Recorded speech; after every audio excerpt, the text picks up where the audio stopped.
Hello and welcome to Building a Business podcast. This is a show where we embark on an adventure with entrepreneurs across various industries, picking their brains and hearts on what it's like starting, building, maintaining, and growing a small business. Building a Business podcast brought to you by Virtual Palace Marketing, rehumanizing your marketing experience. My name is Sean. This week, we are with Prabha from Weekday Bakers. Hi, Prabha. How are you doing? I am good, Sean. How are you? I'm great. Well, considering all the things that is going on in the world, cross fingers, Exactly. I'm doing all okay. Okay, thank you so much for taking your time to join our podcast. And we understand that you do run Weekday Bakers business. So let's get into it. What is the origin of the idea and the name of your business?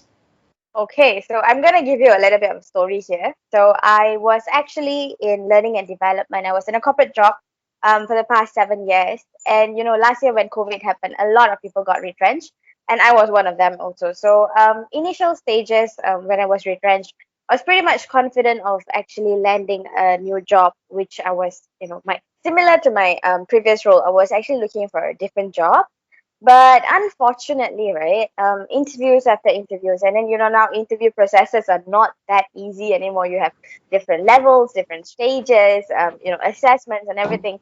So as time went by, interviews after interviews, it slowly started taking a toll on me, on my own mental health. I started having a lot of anxiety attacks and things like that. So to take my mind off it, I started baking. So it was almost towards the end of the year last year, 2020. So I started baking mostly for my own self, for my own family, and almost Christmas, my husband actually teased me. He said, "Hey, now that you're baking, every Monday to Friday you're baking something new. So it's something similar to your corporate job, Monday to Friday. So why don't you call yourself weekday bakers? Be your own boss. You're self-employed anyway, so it's your own business. You run it Monday to Friday. You'll be fine." So he actually named it Weekday Bakers. So yeah, I took it as a dare. I did not want to start it first. I was actually very doubtful of myself, but I started it somehow. I started an Instagram page called Weekday Bakers in late December last year, and somehow the response was actually very good. Honestly, the initial response was mainly from friends and family, but it started slowly growing and I kind of liked it. The convenience I had at home, baking, taking care of my parents, and having time for my other interviews and so on. I kind of liked it, so I was, yeah, confident of continuing it as a full-time business itself. Okay, and let's talk about your growth through social media. You Yep. said that in the beginning, it came through your friends and family started becoming your customers first, which is quite normal when it comes to new businesses. How were you able to grow to sell to people who don't know you? Okay. So when the first month passed by, right, I started noticing that a lot of my customers were actually friends and family. So during that time, it actually triggered me. It's like it's not gonna go a very long way if it's gonna be purely friends and family. It's not gonna go a long way. So I started thinking and brainstorming what else can I do, and social media marketing played a very very big role in how my business actually grew. What I started doing was researching a lot of other competitors' pages, seeing what they are doing, and but when it comes to Indian market, right, Indian cookies and sellers, everybody used to just post like, okay, image, how to say, imagine just the picture of the your selling cookies, and then yeah, that's it, just a tub alone, and then everything is gone. But I realized one thing. When you move and see how other people are doing internationally, right? There's a lot of nicer pictures that actually play a lot of role into it. So that is why my husband actually likes photography. So I dragged him into this, got some of his ideas, to take different types of photographs. Initially, it was just photos only, photos with captioning and tags that actually started bringing in a lot of new customers. I mean, how Instagram works, right? Tags usually work. So that was that. And then now that Reels is coming in, Reels is really helping a lot. I would say. I started experimenting on Reels. Tried doing a simple cookie advertisement on a cookie, and I was, how to say, amazed at how much new customers it has actually brought me in. So that is how the growth has been the past 4 months. I can see a very steep growth. Wow, that's amazing news. This is like the kind of the kind of case study that Instagram wants to use to market the success of their Exactly. users. Right. That's quite good. And so let's then I must say, the first time I checked out your Instagram uh, account, this is something I've been telling a lot of my friends or people who I've interviewed or my clients as well, that visual plays a very important appeal when it comes to it. And I'm glad that you were able to take the coins from international Instagram accounts rather than just the Malaysian ones, because um, if we want to compete with just the Malaysian level, then that is where we are. But if you want to take a step further, you look at what other people internationally are doing and you follow them, and then all of a sudden you're able to leapfrog ahead of all your Malaysian competitors. Yes. And I think it's thanks to your husband because the visuals are quite amazing. I love looking at it and it makes me want to get some of your cookies. Right. That is the intention, so it's working lah. Yes, it is. It is working. It's very nice. It's a good appeal because I keep looking at it. It's like this one looks so professionally done. It's so nice. It's not corporate. It's like it gets you deep into the cookies and make you want to try some of them. We're actually doing it in our own dining table using our whatever that we can get at home to photograph. No, but it's amazing because you have, it's down to the small little things that you put aside, the little, it's those kind of stuff that makes it stand out so much. So good job on that one. I think you can keep doing that and you will do very well on that one. So let's move on to next one, right? What is the unique aspect of your business that sets it apart from others? How do you see yourself differently? Okay. When it comes to the unique sense, right? There are a lot of bakers, but for you to get vegetarian ones that are eggless and vegetarian friendly and eggless at the same time is pretty difficult.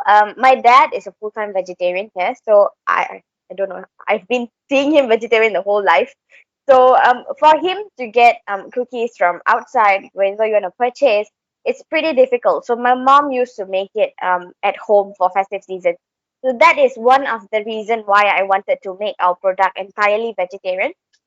Just to set it apart, it's easier for you for vegetarians to actually get cookies that are equally good, I would say.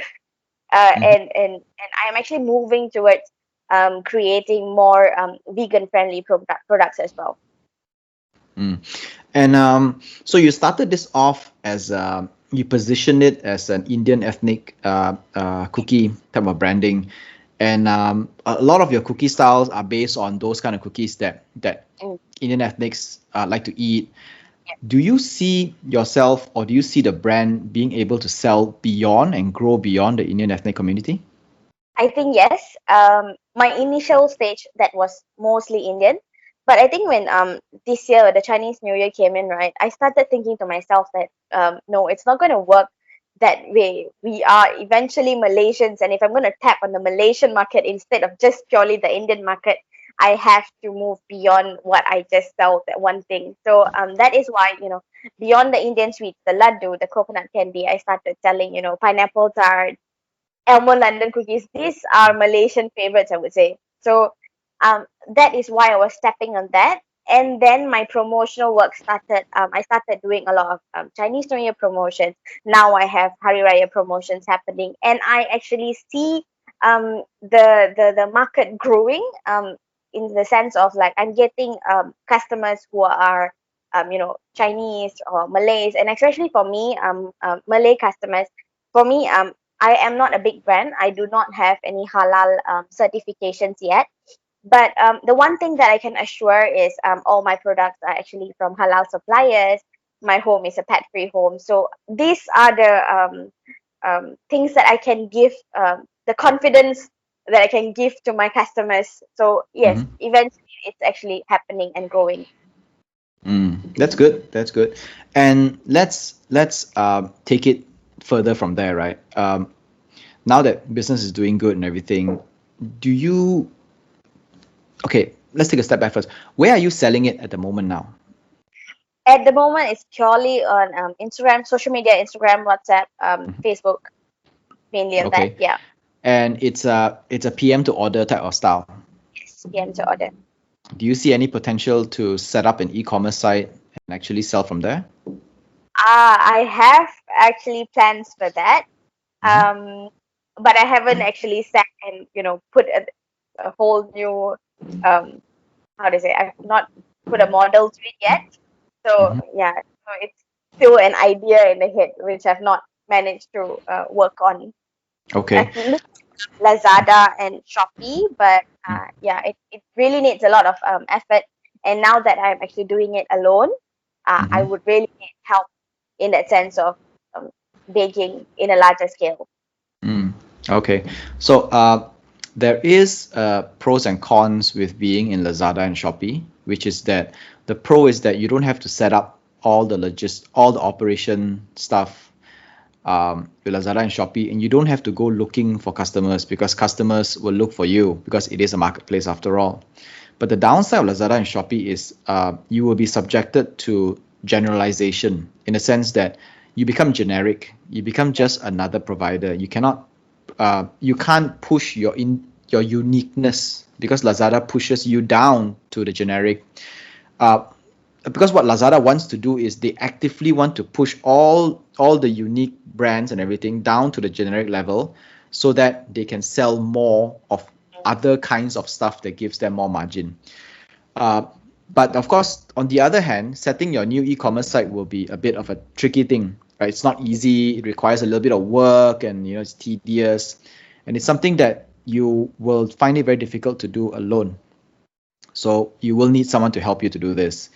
And then it comes to the question of you may need to hire people to help you bake as well, because when Yeah. the demand increases, you need to know how to do that kind of stuff. But you do see the potential happening, right? Like it is already starting to flow according to. Yep, yep, yep. So I am actually currently, I've already bought my own domain actually. Mhm. So starting to look at building my own website. So once the website is actually up, then maybe e-commerce will start being part of it as well. Okay. And have you thought of how the e-commerce, how are you going to supply the e-commerce stuff? As in, is it going to be pre-order format, or are you going to pre-make a bunch and then sell that bunch? It's gonna be a pre-order. And the decision was made because of I think freshness? it's yeah, actually one of the main thing is that I do not use any preservatives. So it is my own value to always do pre-order product so that I can maintain the freshness, maintain the quality, and that is the reason why pre-order. Until now, all my products are actually pre-order, fresh made. Okay. Okay. That's good. That's brilliant. Yep. So let's move on to the next one, which is initial struggles as an entrepreneur and starting the business.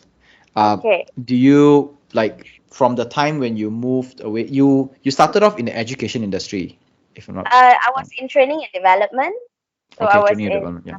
Gamuda actually. Okay. Okay. Yeah. So from training and development to what you're doing now, um, you were employed before, and from there the dynamics is very different, right? Being employed versus being an entrepreneur yourself. What are the things that you had to like crash course learn? This one, I think, digital marketing was the one main thing that I had to crash course learn. I was doing, at night before I sleep, I really wanted to learn. So I was actually doing a course on digital marketing. I was going on vertical videos, understanding how social media works and things, because my entire business is on social media. So that was a very big struggle for me because I do not have a business account before this. I've never handled one before this. So now that I have one, I would honestly say that beyond the baking, right? Beyond the baking, the most tiring one is actually the creating um, creating the social media posts, the content, especially, thinking, brainstorming what to take, what to say, how to tag, what sells, what not sells. And that actually takes a lot of time and effort for me. That was a very big struggle to learn. Yeah, yeah. That is something that we tell as a digital marketing company, we tell our clients as well, because but they always say, no lah, it's easy, what, you just post like you normally do. It's not the same. When it's business, it's a different thing altogether, right? Exactly. And some people used to say that hashtags actually work. Yes, hashtags work, but you cannot be using the same hashtags for every single post. It just never works. Yeah, It's not as yeah. easy as you think. Mm. And in your effort to reach out to a multiracial community, do you have a strategy for that?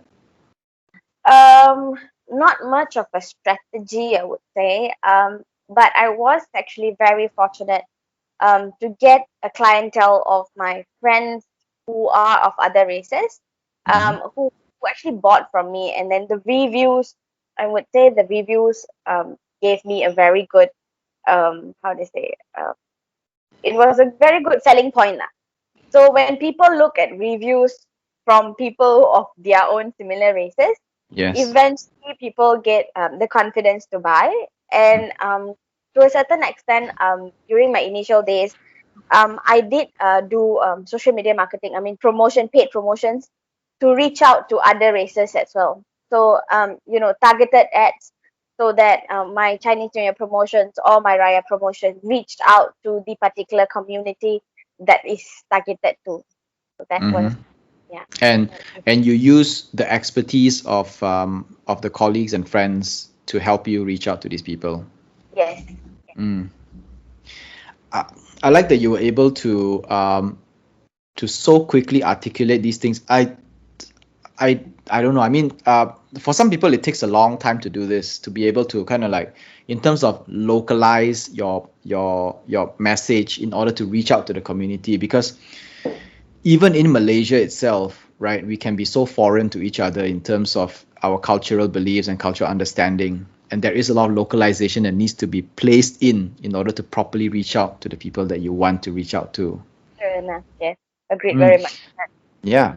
Um, right. Let's go back to vegan products. I believe that there is.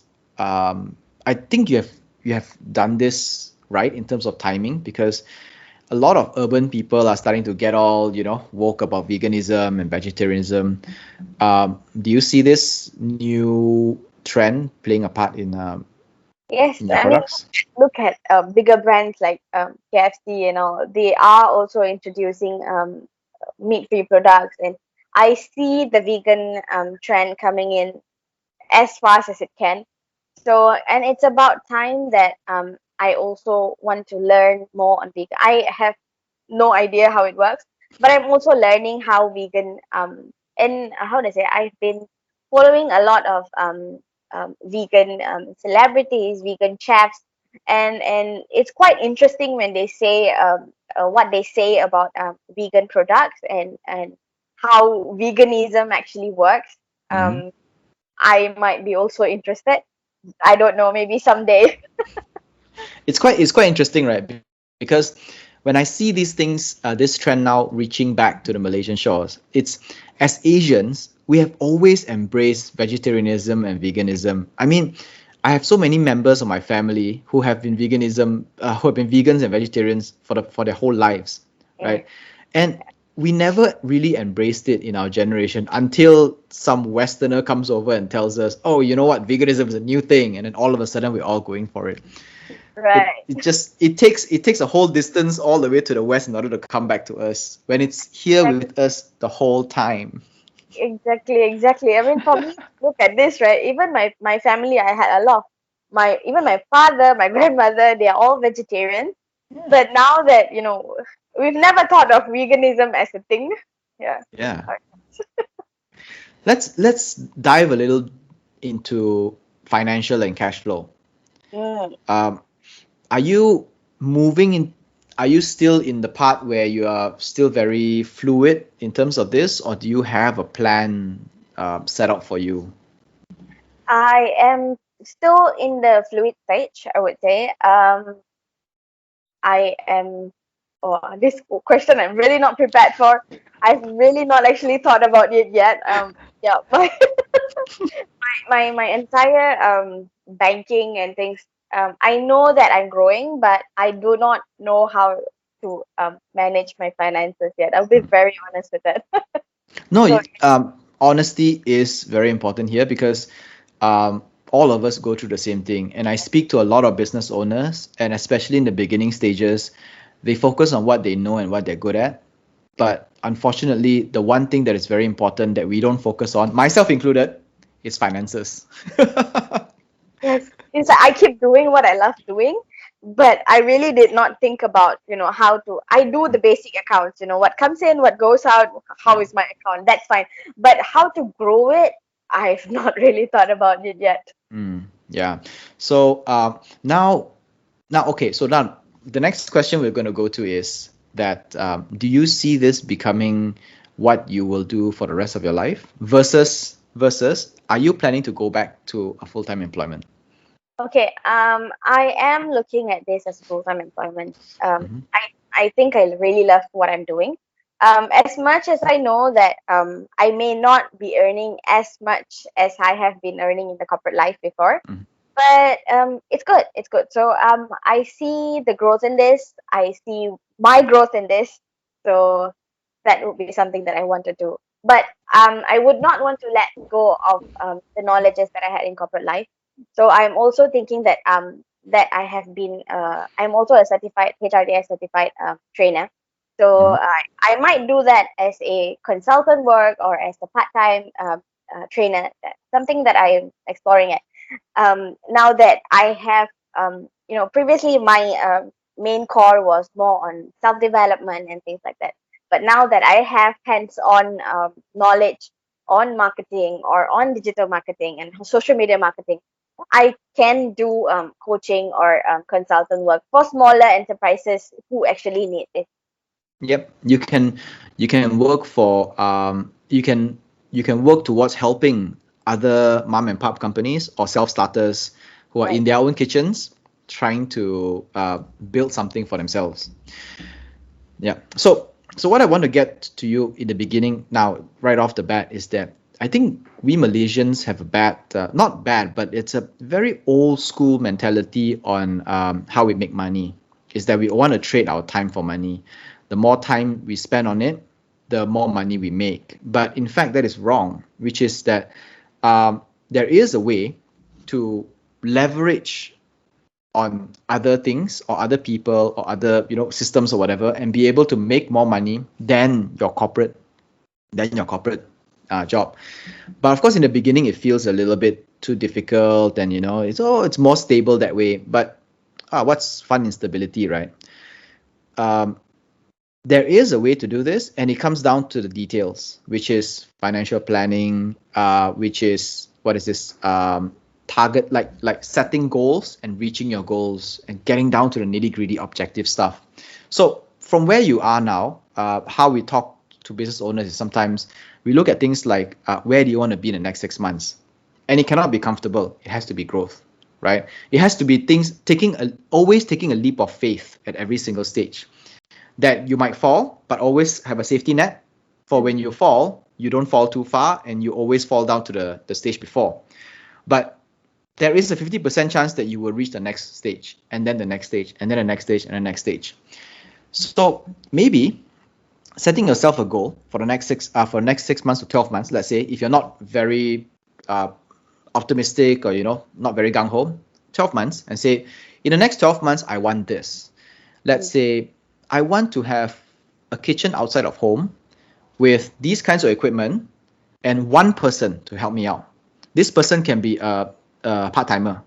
They will come in a few hours a day. They will just come in and help me do this. Or this person will help me do all the deliveries and take the orders and settle all the other stuff I'm not good at. Then another person maybe to help uh, part-time to manage my finances. It could be a husband because it's a family thing. You want to keep money within the family, sensitive stuff. So then it's easy to do. Then you can tell yourself, okay, let's work towards being able to pay for A, B, and C in the next 12 months. How many units do I need to sell? How Mm. many seasons are there in Malaysia that I can sell all these things, festive seasons, and how many do I need to sell, and how to push for that? Mm. Then it becomes, hey, it's achievable, because if I do A, B, and C in terms of the number of amount of things, then I can be able to reach there. Yeah. Right. Right. Thank you very much for that. I would start setting my goals already. Yes. I Yeah. had set, but my goals are all still very tiny, tiny. Like sales target. Okay, this month I have to do this. This month I have to go a bit more, a bit more. It's Mm. working, but I did not set a bigger goal like this. Yeah. Yeah. So, um, I completely understand you, because I come from, I was there as well, and it's more comfortable to set the monthly goal because it's more spontaneous, right? Then it feels more comfortable. Yeah. But if you set a grander goal and then you work yourself backwards and break it down into parts, and then it becomes like, okay, now I have a grand goal, and it feels very intimidating and quite anxious and scary. But I know that if I do it right, I will be able to reach it. Right. Yeah. Yeah. Feels good. Feels good to Yeah. even hear. You can do this. Right. So let's move on to the final question before we end for the day and meet up with you again in the next month, which is the big question, right? How has the COVID pandemic affected your business, whether it's positive or negative, and what have you done to adapt to it? Okay. When it comes to COVID, I would still say that it did not affect my business in a negative way. I only started this business because COVID happened and I lost my job. I have been thinking about baking, I don't know, for a very long time, but I've never had the guts to actually do it. I've never had the guts to move out of my comfort zone to actually start baking. So when COVID happened, and when I went into a different deep shit, so sorry. No, no problem. So that is when I realized that yes, it's about time that I take the leap of faith, and if not now, when else? So that is how COVID has affected my business, and it has a very positive impact on me. Now that people are staying at home, uh, business is actually doing good. Business is actually, Okay. yeah. Okay. You probably could not see this, but I am having goosebumps right now.